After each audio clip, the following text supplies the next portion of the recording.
दोस्तों सारी खबर पाने के लिए चैनल को सब्सक्राइब करें और उसके बाद ऑल नोटिफिकेशन पर क्लिक जरूर करें। एक पॉलिसी है टिट फॉर टैट, जैसे को तैसा।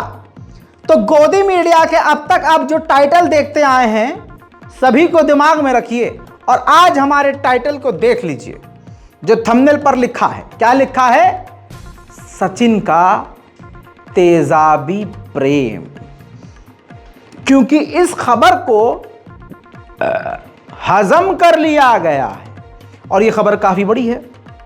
आप देखना शुरू कर चुके हैं भाई साहब नेशनल प्राइम टाइम। और भैया जी ये नेशनल प्राइम टाइम ऐसी है जिसके अंदर साहेब के इस नए भारत में जो कुछ भी हो रहा है और जो आपसे छुपाया जा रहा है ये हम सब दिखा देते हैं, सारी पोल पट्टी खोल डालते हैं। हुआ यह है, दिल्ली के द्वारका के इलाके में 17 साल की स्कूल की लड़की के मुंह पर तेजाब फेंक दिया सचिन ने। जी हां, सचिन ने फेंका, इसीलिए शांति है पूरे भारत में। अगर सचिन की जगह सलमान होता तो पिछवाड़े से और मुंह से गू निकल रहा होता और पूरे देश में चीख चीख के एक बहुसंख्यक समाज का सड़ा हुआ अंग मुसलमानों को निशाना बनाता और गोदी मीडिया इतना चीखता जैसे कि उनकी तीसरी टांग कट गई हो। समझ में आई बात? चलिए, नहीं आई दिमाग पर जोर मत दीजिएगा, दिक्कत हो जाएगी। अब आपको बताते हैं कि मामला क्या है। ये सीसीटीवी फुटेज देखिए। 17 साल की एक लड़की 7:30 बजे सुबह अपने इलाके से बहन के साथ गुजर रही थी। 2 बाइक सवार आए और उसकी आंखों पर तेजाब फेंक दिया, मुंह की तरफ तेजाब फेंका। अब आप सोचिए कि वारदात कितनी बड़ी है, लेकिन शांति है मीडिया पर। कुछ मीडिया चैनल ने शोर मचाया, लेकिन वैसे नहीं मचाया जैसे आफ्ताब पूनावाला के नाम पर मचाया था। लेकिन दोस्तों जब हमने ये ट्वीट देखा, आप स्क्रीन पर 2 ट्वीट देख रहे हैं इस वक्त। ANI देश का सबसे बड़ा मीडिया जो अपने आप को कहता है, ये देखिए उसने एसिड अटैक पर क्या लिखा है? All 3 accused in acid attack on minor girl arrested। नाम नहीं बताया भाई साहब। जहां पर नाम छिपाया जाए आप समझ जाइए कि किस समाज से वो लोग होंगे। दूसरी तरफ ANI लिखता है कि महाराष्ट्र में एक्यूज्ड आइडेंटिफाई हुआ है नदीम शेख नाम से, बोरीवाली से, जो कि कछुए का जो है वो स्मगलिंग कर रहा था, जो लगभग 3.5 लाख का यानी 3.5 लाख का माल बताया जा रहा है। तो नाम फौरन यहां पर नदीम खान का ANI वालों ने बता दिया, लेकिन इधर ANI वालों ने दिल्ली में जो कांड हुआ है नाम नहीं बताया। तब हमारा दिमाग घुमा कि अच्छा तो पड़ताल करते हैं। तो पड़ताल करते करते पता ये चला कि पूरी वारदात ही दिल्ली पुलिस ने खुद बता दी है। क्या हुआ, कैसे हुआ, सुनिए। सचिन का तेजाबी प्रेम। आज सुबह 7:30 बजे मोहन गार्डन पुलिस स्टेशन के क्षेत्र में एक घटना घटी जिसमें एक 17 वर्षीय छात्रा पर 2 लड़कों ने एसिड फेंका। दोनों लड़कों को अरेस्ट कर लिया गया है। इनमें से एक का नाम सचिन है जो मुख्य अपराधी है, दूसरे का नाम, इसके साथी का नाम हर्षित है और इनका एक तीसरा साथी वीरेंद्र को भी हमने गिरफ्तार किया है। जो एसिड फेंका गया है वो फ्लिपकार्ट से ऑर्डर किया था और उसकी जो पेमेंट थी वो सचिन ने पेटीएम से की थी।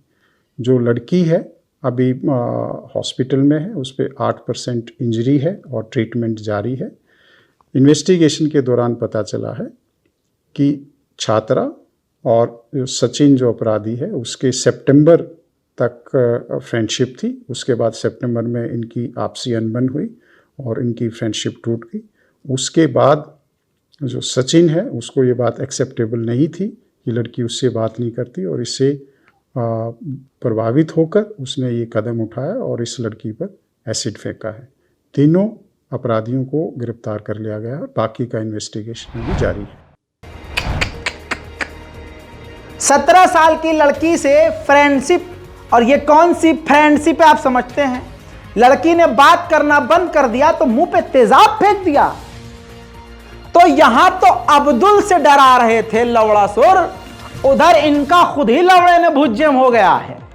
खुद ही देखिए इन्हीं के। अब क्या धर्म पे सवाल करें धर्म पे सवाल। अब आप समझ जाइए कि कौन से धर्म के लोग थे ये, कौन से मजहब के लोग थे ये, जिन्होंने एक बच्ची की जिंदगी तबाह कर दी, अजी तेजाब फेंक दिया।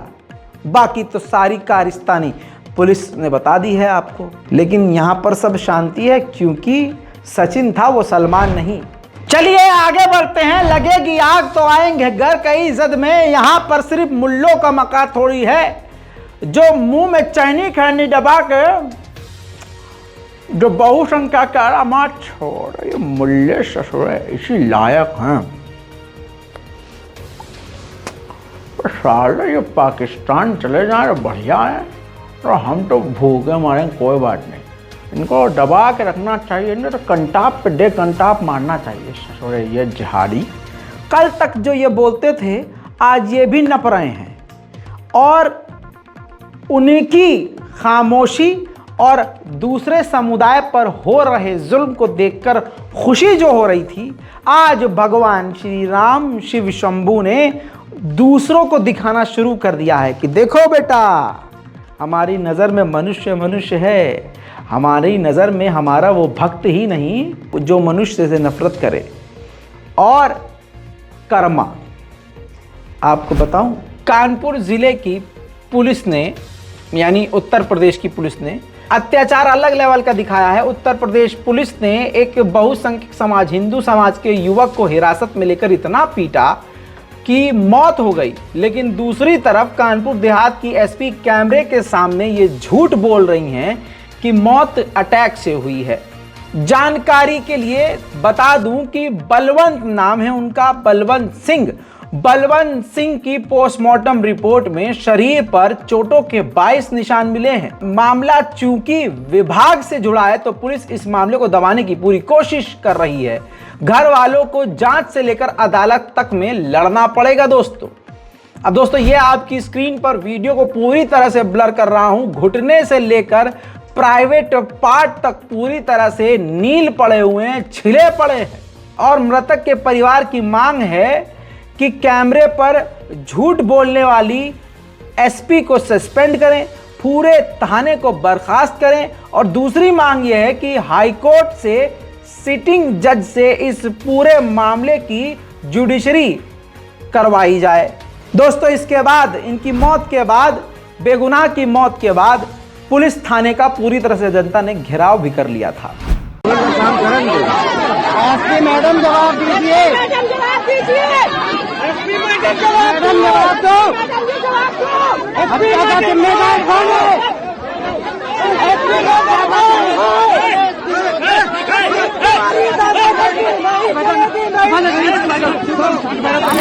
अब देखिए कानपुर की एसपी सुनीता शर्मा कैमरे के सामने मानने क्लियर साफ मना कर रही हैं, झूठ बोल, चोटों के निशान मौजूद हैं और वो कह रही है कि हार्ट अटैक से मौत हुई। सुनिए, इसी वजह से जनता और भड़की हुई है। विगत 6 दिसंबर को थाना शिवली की चौकी मैथा के क्षेत्र में एक लूट की घटना कारित हुई थी। विवेचना के क्रम में कुछ अभियुक्तों का नाम इसमें प्रकाश में आया। उसी क्रम में कल थाना शिवली और एसओजी की ज्वाइंट टीम ने 3 लड़कों की अरेस्टिंग करी, जिनका नाम है अविनाश कुशवाहा, सूरज और कल्लू उर्फ शिवा। उन्हीं के बयानों में व अन्य तथ्यों में कुछ और नाम प्रकाश में आए, जिस क्रम में एक व्यक्ति बलवंत सिंह, जो कि सरैया लालपुर का ही रहने वाला है, उसको तस्दीक करने के लिए बुलाया गया। वह स्वयं आया, परंतु कुछ समय में सीने में दर्द की शिकायत करने लगा। तत्काल फर्स्ट एड के लिए उन्हें हॉस्पिटल लेके गए, जहां उनका उपचार किया गया, परंतु उपचार के क्रम में उनकी मृत्यु हो गई। अब दोस्तों सुन लिया आपने, धिक्कार आ रही होगी। स्क्रीन पर यह रिपोर्ट नजर आ रही है। इन बच्चों का अब कोई नहीं है दोस्तों। मासूमों के सिर से पिता का साया उठ गया है, पत्नी पटकती रही माथा। सोचिए ये सब क्यों हो रहा है। इस देश में मोदी जी के इस नए भारत में ये सब आम बात हो गई है। एक चीज और देश में चल रही है, वो ये कि जो कानून, जो इल्जाम मुसलमानों पर लगाए जाते हैं, जो कानून मुसलमानों के खिलाफ बनाए जाते हैं, असल में वो काम वही समाज कर रहा होता है जो इसका नाम लेकर चीख रहा होता है। हैदराबाद की ये तस्वीर ताज़ा ताज़ा है। मुसलमानों पर इल्ज़ाम लगता है कि रेलवे स्टेशन हो, सड़क हो, हर जगह ये मज़ार बनाकर कब्जा कर लेते हैं। लेकिन ये ताज़ा तस्वीर देखिए, हैदराबाद के सालार जंग म्यूजियम के गेट पर हैदराबाद में अनऑथोराइज्ड स्ट्रक्चर बनाया गया है, मंदिर जैसा बनाया गया है, जिसमें माता लक्ष्मी समेत गणेश भगवान की तस्वीर और कई भगवान की तस्वीर विनाइल पेस्टिंग करके एक पूरी तरह से बना दिया। और वहां देखिए पुलिस भी बैठी है, वहां जो है पुलिस भी बैठी है, और पीछे की तरफ उसके अंदर जो है मंदिर है, छोटा सा मंदिर बनाया हुआ है। रातों रात मंदिर बताया जा रहा है बनाया गया, और उसकी पूरी तरह से चारों तरफ से वो घेर दिया गया। जब ये लोकल लोगों ने कंप्लेंट किया और जब आवाज उठाई तो वो जो बैनर था वो बैनर हटा दिया। ये देखिए अब यहां पर बैनर हट गया है, ठीक है, लेकिन आप देखिए बैनर तो हटा दिया, लेकिन वो जो आयरन रॉड हैं, यानी जो आयरन रॉड पर बैनर चिपकाए हुए थे, वो बॉर्डर अभी मौजूद है, यानी घेराव अभी भी है। बैनर हटा दिया गया है, लेकिन वहां पर जबरदस्ती गैर कानूनी तरीके से जो मंदिर बनाने का काम हुआ है वो अभी वहां मौजूद है। देखिए इल्जाम लगाया जाता है मुसलमानों पर, अजी जबरदस्ती काम कौन कर रहा है वो तो दुनिया देख रही है। रही बात विकास की, तो रेल यात्रा करने वाले लोगों के लिए खुशखबरी है। मोदी सरकार ने देखिए आपके लिए बेहतरीन विकास किया है। रेल मंत्री ने ऐलान किया है कि रेलवे टिकट पर सीनियर सिटीजन को जो छूट मिलती थी वो अब नहीं मिलेगी। रेल मंत्री अश्विनी वैष्णव बोले रेलवे की हालत फिलहाल अच्छी नहीं। आपको बता दूं कि कोविड महामारी के दौरान बंद कर दी गई थी ये छूट, ये बोलकर कि भीड़ भाड़ ना हो इस वजह से, यानी यहां भी आपका बहुत अच्छे से काटा गया। अब बहुत सारे गूखोर आएंगे, हमको फ्री का नहीं चाहिए, हम तो 5,000 की टिकट लेके, औकात है लेके दिखाओ। मैं तो कह रहा हूं तुम तो मोदी सरकार को सांस लेने के भी रोज के 20,000 रुपए दो, रोज के, क्योंकि तुम्हारा पैदा होना ही हराम है, गलत है तुम्हारा पैदा होना, गलती हो तुम, पाप हो, धरती को बोझ हो, धरती के छोड़ो भारत के लिए बोझ हुई हो, क्योंकि तुम भारत को तोड़ने में लगे हो, जहर बोने में लगे हो। एक पार्टी के समर्थक इतने खतरनाक, और सिर्फ इस बिना पे कि हम चाहे नंगे रहेंगे, यूं कर लेंगे, लेकिन कम से कम मुल्ले तो मारे जाएंगे, बस इसीलिए हम पापा को वोट देंगे। ये खेल अब सारी दुनिया को तुम्हारा समझ में आ रहा है। उधर कर्नाटक की एक और खबर जिसको खबर बनने नहीं दिया गया, क्योंकि बहुसंख्यक समाज को मोदी सरकार ने छूट दी हुई है, क्योंकि बिल्किस बानो के बलात्कारियों को रिहा करके मोदी सरकार ने सभी को ग्रीन झंडी दे दी है कि आप बलात्कार कर सकते हो। स्क्रीन पर इन दोनों बलात्कारियों को चेहरे पहचान लीजिए मेरे भाई। 14 साल की माइनर लड़की के साथ इन्होंने बलात्कार किया। इन दोनों बलात्कारियों को गिरफ्तार कर लिया गया है। पहले का नाम है सुदर्शन और दूसरे का नाम है स्वागत। पुलिस ने गिरफ्तार कर लिया है और पॉक्सो एक्ट भी लगा दिया है। गैंगरेप किया है और लड़की जो है वो प्रेग्नेंट भी हो गई थी। 14 साल की बच्ची प्रेग्नेंट भी हो गई थी। तो आप देख रहे हैं किस प्रकार से बहुसंख्यक समाज के नामों को छुपाया जाता है और खबरों से गायब किया जाता है। मोदी सरकार ने विकास के मतलब को ही बदल दिया है। मोदी सरकार ने बहुसंख्यक समाज को विकास की डेफिनेशन बदल के सिखाया है। कह दिया है कि विकास का मतलब यह है कि मुसलमान को मारना, मुसलमानों को परेशान करना, हर पाप का, हर गलती का, हर अपराध का इल्जाम मुसलमानों पर डालना, मुसलमानों को देश से भगाना, मुसलमानों पर जुल्म के इंतहा करना, कानूनों का सारा इस्तेमाल सिर्फ मुसलमानों के खिलाफ करना, मुसलमानों को चूड़ी टाइट कर रखना, NRC CAA लगाना, यही सब विकास है। शिक्षा, हिंदुओं को नौकरी, बहुसंख्यक समाज को उच्च शिक्षा, तनख्वाह में बढ़ोतरी, सेना में भर्ती, नौकरी, रोजगार, ये सब विकास के अब मुद्दे नहीं हैं। विकास का मतलब यह है कि मुल्लों को मारना, मुल्लों को परेशान देखकर खुश हो जाना और समझ लेना या मोदी ने बहुत बढ़िया विकास किया है। अब हर बार नया शोषा बहुसंख्यक समाज को बेवकूफ़ बनाने के लिए मोदी सरकार ला रही है। जैसे एक बार सीए ले आए, उसके बाद जनसंख्या नियंत्रण कानून चल रहा है, अब एक और लव जिहाद के खिलाफ एक फर्जी कानून। कर्नाटक में प्राइवेट पुलिस यानी मोरालिटी पुलिस अंधभक्तों की टीम बना रही है और सीएम सपोर्ट कर रहे हैं। ऐसा ही ये रिपोर्ट सामने है कि महाराष्ट्र में भी जो इंटरकास्ट लोग मैरिज कर रहे हैं, इंटर रिलीजन जो मैरिज कर रहे हैं, उन पर नज़र रखने के लिए एक पैनल बनाया जाएगा जो ये देखेगा कि भाई कौन गैर मजहब में शादी कर रहा है, कौन गैर मजहब में नहीं। मैं अपने जुमलों को ठीक कर दूं, जो भाजपा का असली चेहरा है, कौन हिंदू लड़की मुसलमान लड़के से शादी कर रही है। और उसी पैनल का मकसद ये भी होगा, देख लीजिएगा, कि अगर कोई हिंदू लड़का मुस्लिम लड़के से शादी करे तो उसको सपोर्ट भी करना है, उसको पैसा भी देना है, कानूनी सहायता भी प्रदान करनी है और उसको शाबाशी भी देनी है। ये होगा, ये लिख के ले लो। अब मैं डरे हुए मुसलमानों को, डरे हुए समाज को एक तस्वीर दिखाना चाहता हूं। महाराष्ट्र के पुणे में भगवाधारियों ने बंदी का ऐलान किया कि आज मार्केट बंद रहेगी, लेकिन एक दुकान की महिला मालिक ने यह कह दिया कि नहीं, मैं दुकान नहीं बंद करूंगी, चाहे जो मर्जी कर लो। उस एक अकेली महिला ने उन पूरी भगवाधारी भीड़ का सामना किया और आखिरकार उन भगवाधारी भीड़ को वहां से हटना पड़ा। तो दोस्तों, सीख ये मिलेगी आपको, डरना छोड़ दो।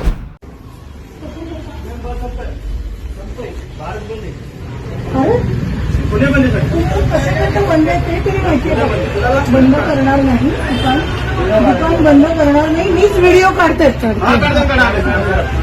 हे व्हिडिओ काढते मी, हे सगळीकडे मी व्हायरल करणार। दुकान बंद करणार नाही, दुकान बंद करा ना, जरूर जाहिरात करा आमची। टाकणारच आहे आम्ही फेसबुकला, हे दुकान चालू होतं म्हणून टाकायचं। बद्दल काय वाटतं, महाराजांबद्दल आम्हाला काय वाटतं,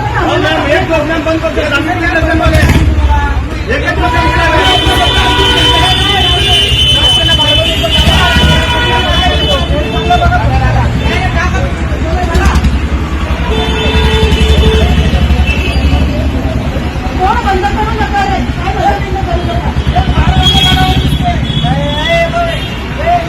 महाराजांचा एक तरी गुण घ्या। हे असं करत होते का महाराज? दोस्तों, आरएसएस के लोग हर जगह मौजूद हैं और विकास के नाम पर सिर्फ उनको बहुसंख्यक समाज को, मुसलमानों को परेशान होता हुआ दिखाकर वोट हासिल करना है। स्क्रीन पर देखिए, ये नाच हो रहा है रेलवे स्टेशन पर और भाजपा के दिग्गज नेताओं ने इस वीडियो को शेयर किया है और लिखा है भारतीय संस्कृति और विविधताओं का उत्सव। ठीक है, हैशटैग काशी तमिल संगम। अब आप समझिए कि ये कौन है अश्विनी विश्वनव, ये हैं भाई साहब हमारे रेल मंत्री, समझ रहे हैं, मिनिस्टर फॉर रेलवेज। और क्या किया है इन्होंने, नाचते हुए रेलवे स्टेशन पे वीडियो शेयर किया है। अब आप जरा देखिए रेलवे स्टेशन पर कैसे कैसे लोग जाते हैं। किसी के खानदान में किसी का देहांत हुआ है, दिमाग में टेंशन है, जल्दी जल्दी दौड़ता हुआ रेलवे स्टेशन जा रहा है, ट्रेन पकड़ने जा रहा है, दौड़ भाग कर रहा है, भीड़ भाड़ का इलाका है। किसी को शादी में जाना है, किसी को मौत में जाना है, किसी को एग्जाम देने जाना है, किसी की ट्रेन छूट रही है, कोई अलग टेंशन में है, कोई फोन पर है, लेकिन वहां पर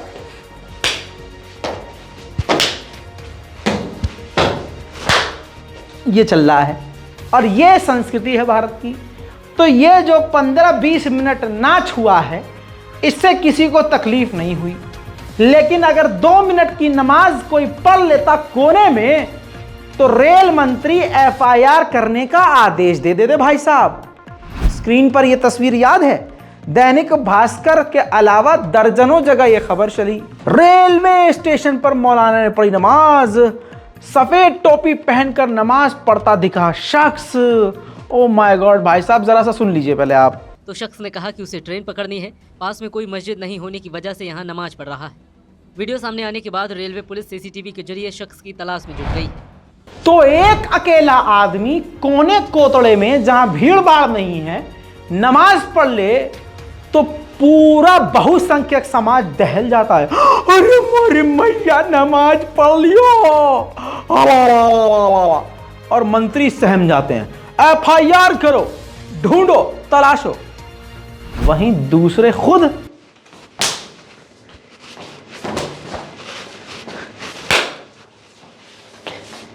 ये हमारी संस्कृति है।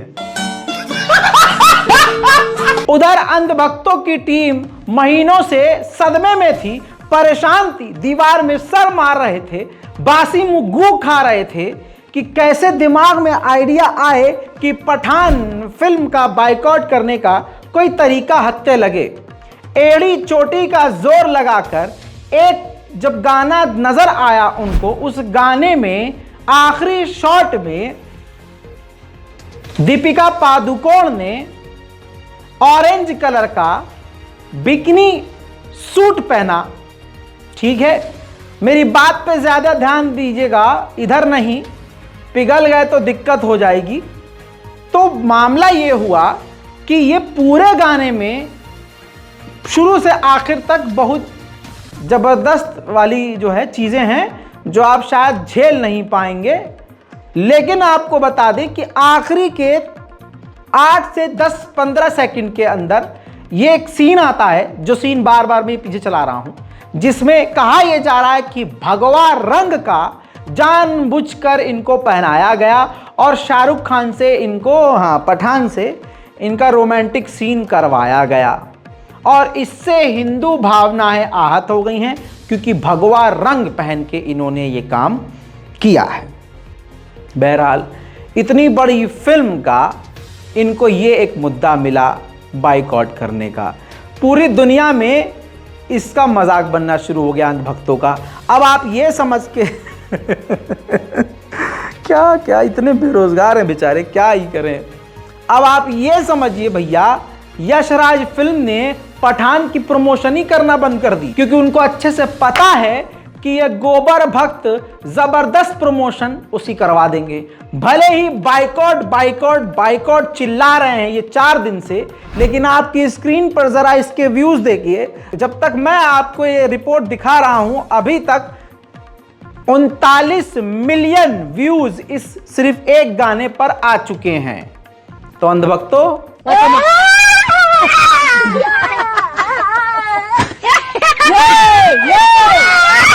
लेकिन जरा सोच के देखिए कि ये कह रहे हैं कि ये भगवा पहन लिया तो हमारी आत्माएं आहत हो गई हैं।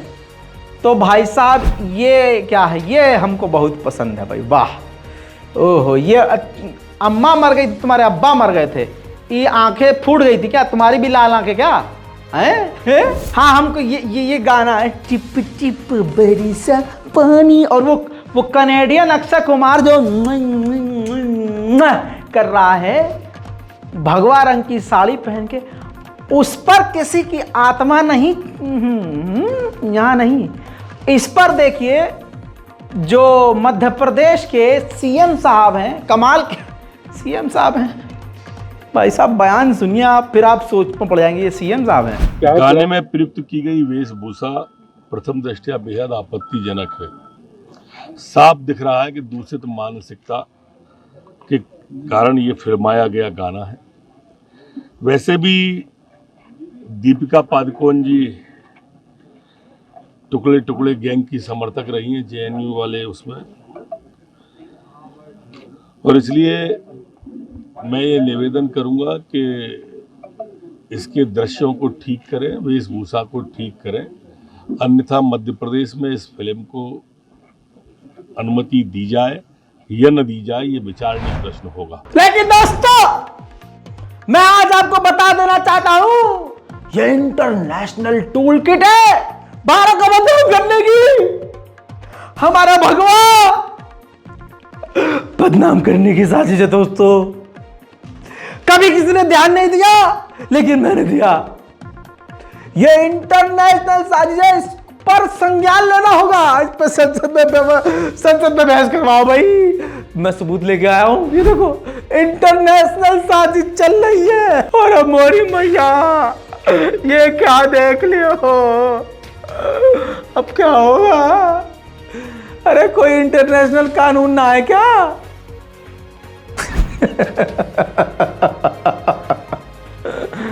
अपने ही जाल में अंधभक्त ऐसे फंसेंगे, ना आए देख पाएंगे ना बाएं देख पाएंगे, नीचे गिरकर मुंह काला करवाएंगे। और इतना ही नहीं, अभी तो और देखिए, हमको ये वाला भी बहुत ज्यादा अच्छा लगा। हाँ, यहां पर भी कैनेडियन है, कैनेडियन टट्टी कुमार लगा पड़ा है। भगवा साड़ी पहन की लगी हुई है कैटरीना कैफ। यहां पर किसी का तन मन नहीं डोला, किसी की वो आहत नहीं हुई जो आहत हो जाती है हर बार। हाँ, और भैया बहुत लोग कह रहे हैं ये अश्लीलता की हदें पार हैं, ये शाहरुख खान ने ये कर दिया, वो पहली बार कर रहा है क्या? अच्छा, शाहरुख खान है इस वजह से तकलीफ हो रही तुमको, ऊपर से दीपिका पादुकोण है, तुम्हारे समाज की तकलीफ हो रही है। तो ये तुम्हारे वाले ये ऑक्सीजन मुंह से दे रहे हैं क्या किसी को? क्या खा रहे हैं? कुछ खा रहे हैं कि खिला रहे हैं, समझ में नहीं आ रहा है। ये जो है धर्म के खिलाफ नहीं है, ये हमारी नैतिकता के खिलाफ नहीं है, ये संस्कृति है, ये संस्कृति है भाई, बहुत बढ़िया। आज ही इनको नजर आ रहा है।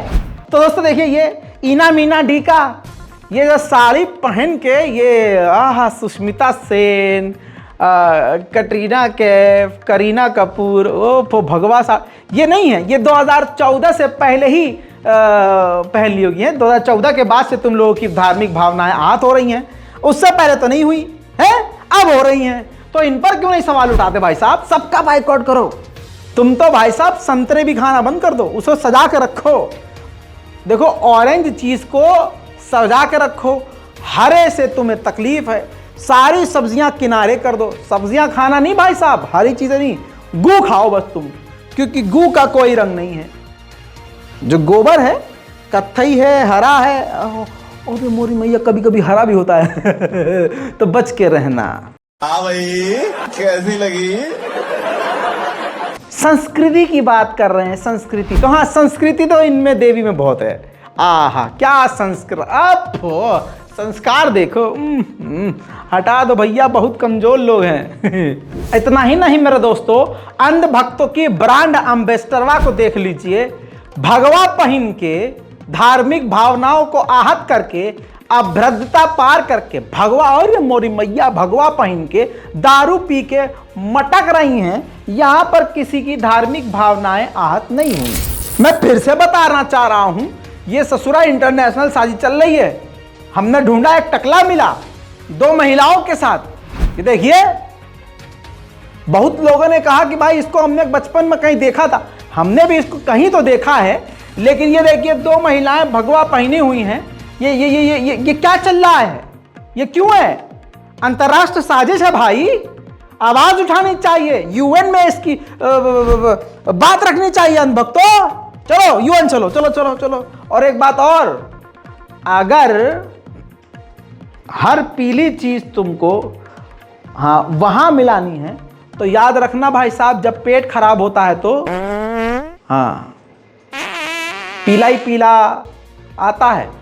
तो रंगों के साथ खिलवाड़ मत करो, बहुत बुरे फंसोगे। देश का माहौल खराब मत करो, सीधा बोल दो। शाहरुख खान है, मुसलमान है, हमें नफरत हमें नहीं देखना, हमें बहाना तलाशनी का नाम नहीं देखेंगे फिल्म, तो बात अलग है, लेकिन सीधी बात बोल नहीं पाओगे ना तुम भैया। इसके बाद आप समझ लीजिए किराया जिहाद, देश में किराया जिहाद चल रहा है। दोस्तों, हिंदुओं जागो, बहुसंख्यकों कब जागोगे? प्लीज जाग जाओ। अरे मेरे दोस्तों, आप क्या करके मानोगे? जिहाद चल रहा है। किराया जा। अंकित नाम के एक शख्स को मकान मालिक ने 3 टुकड़ों में काट के नदी में फेंक दिया। मकान मालिक ने। अंकित को इंसाफ दिलाना होगा दोस्तों। मकान मालिक का नाम उमेश है। जी हाँ, मकान मालिक का नाम उमेश। मकान मालिक ने, जी हाँ, वो पहले से जानते थे। असल में ये है कि मकान मालिक उमेश की पत्नी का भाई अंकित का दोस्त था, तो उसको अपने जीजा के घर में किराएदार रहने दिया कि भाई तुम कहाँ मकान खरीदोगे, रहोगे, कहीं और रहोगे, भाई अब यहीं रहो। तो मकान मालिक, उनका मतलब जीजा जी, तो अंकित बेचारा रहने लगा वहाँ पे। अंकित को पटा पुटू के उमेश ने कहा कि बिजनेस के लिए यार 60 लाख रुपए मिल पाएंगे, तो थोड़े थोड़े करके अंकित ने मदद कर दी। और वो अंकित पढ़ा लिखा PhD कर रहा था, नौकरी भी करता था, अच्छा खासा पैसा भी था, लेकिन शायद उसका कुछ और मकसद था कि लाइफ में कुछ और करना है, कुछ बड़ा करना है। इसकी वजह से वो मकान ख़रीद के सेटल नहीं हो रहा था। फ़िलहाल वो चाह रहा था कि अभी मैं नौकरी कुछ वक्त करूं और पैसा इकट्ठा करूं। ऐसे में वो बुरी तरह से पैसे देके उमेश से फंस गया था। उमेश थोड़े थोड़े करके 60 लाख रुपए ले चुका था और पैसे वापस ना देने पड़े। उमेश ने इस इरादे से अपने दोस्तों के साथ मिलकर उमेश ने अंकित का कत्ल कर दिया। आरी से काट डाला, उसको 3 टुकड़े कर दिए और गंग नहर में फेंक आया। इसके बाद भी वो अंकित का फ़ोन लेकर चलाता रहा। नेट बैंकिंग के सारे डिटेल ले लिए, पासवर्ड आईडी सब उसी के पास था। दोस्ती के ज़रिए पूरा बोतल में उतार रखा था। नेट बैंकिंग का पासवर्ड, ATM का पासवर्ड सब उमेश के पास मौजूद था। अंकित के मरने के बावजूद वो लाखों रुपये निकालता रहा धीरे धीरे करके अकाउंट से। पहले खुद ही सुनिए पुलिस की ज़बानी। दिनांक 12 दिसंबर को थाना मोदीनगर क्षेत्र पर एक सूचना प्राप्त हुई थी, जिसमें 4 लोगों के द्वारा आकर थाने पर यह बताया गया कि उनका एक साथी अंकित, जो कि वर्तमान में मोदीनगर क्षेत्र में रहता है और एक PhD स्कॉलर है, वो लगभग 5 अक्टूबर के बाद से उसके द्वारा उनसे कोई संपर्क नहीं किया गया और वो गायब है। इस घटना को सीरियसली लेते हुए तत्काल इसमें टीमें गठित की गई एवं गुमशुदगी में मुकदमा पंजीकृत किया गया। इसमें जो मृतक का मकान मालिक था, सबसे पहला शक उसी पर गया और जब उसको हिरासत में लेके उससे गहनता से कड़ाई से पूछताछ की गई तो उसने पूरी घटना को करना कबूला। उसके द्वारा ये बताया गया कि मृतक अंकित के अकाउंट में कुछ जमीन बेचकर कुछ पैसा आया था और इसके मन में लालच आ गया था, तो इसीलिए इसने कुछ पैसा पहले ही अंकित से अपने अकाउंट में ट्रांसफर करवा लिया था। इसके बाद जब इसको लगा कि ये पूरा पैसा हड़प सकता है तो इसने अंकित के internet banking details, credit card details, debit card details सब चीजें इसने ले ली अपने पास और इसके बाद अंकित को गला दबा के मार दिया। उसके उपरांत इसने एक आरी लेके अंकित के शव के कई हिस्से किए और उनको अलग अलग स्थानों पर इसने डिस्पोज कर दिया। उसके बाद से इसने इंटरनेट बैंकिंग करके कुछ पैसा अपने अकाउंट में ट्रांसफर किया एवं डेबिट कार्ड के माध्यम से अलग अलग ATMs पर जाके इसने वो पैसा खुद और फिर अपने एक साथी प्रवेश के माध्यम से इसने पैसा निकलवाया और उस पैसे को फिर ये लोग अपने पास रखते रहे। तो इस पूरे घटनाक्रम में हम लोग ने इन दोनों को हिरासत में लिया है, उमेश और प्रवेश को। अभी इनसे और गहनता से इसमें पूछताछ हमारे द्वारा इसमें की जा रही है। इनके पास से काफी सामान जो मृतक का था वो बरामद किया गया है, जिसमें bank passbooks, credit card, debit card सब कुछ है और भी अन्य सामान है। और इसके अलावा इनके जहां पर ये घटना हुई थी, जहां पर ये कृत्य किया गया था, इसके घर से हमारी फॉरेंसिक टीम्स ने भी अहम साक्ष्य इसमें जुटाए हैं और इसमें हम लोग सभी चीजों को अपने केस डायरी का हिस्सा बनाते हुए इसके विरुद्ध हम लोग कठोर कार्रवाई दोनों अभियुक्तों के विरुद्ध हम लोग करेंगे और इनको कठोर सजा इनको दिलवाई जाएगी। दोस्तों, आपने सुन लिया, तो इसको क्या कहा जाए, हैं? कौन सा जिहाद कहें? गुखोरो। अब ये देखिए रिपोर्ट। उधार के 60 लाख वापस न करना पड़े, मकान मालिक ने PhD छात्र को मार डाला, शव के टुकड़े कर गंग नहर में फेंक दिया। अब इससे बड़ा सबूत मैं आपको क्या ही दूं दोस्तों, आज के नेशनल प्राइम टाइम में इतना ही, और जितना हमने बजाया है कोई इतना ढोल बजा नहीं पाएगा। तो मन करे तो शेयर कीजिएगा और लगे कि मैंने आपकी दिल की बात पूरी कामयाबी से रखी है तो हाथ उठाकर दुआएं ज़रूर दीजिएगा। जय हिंद।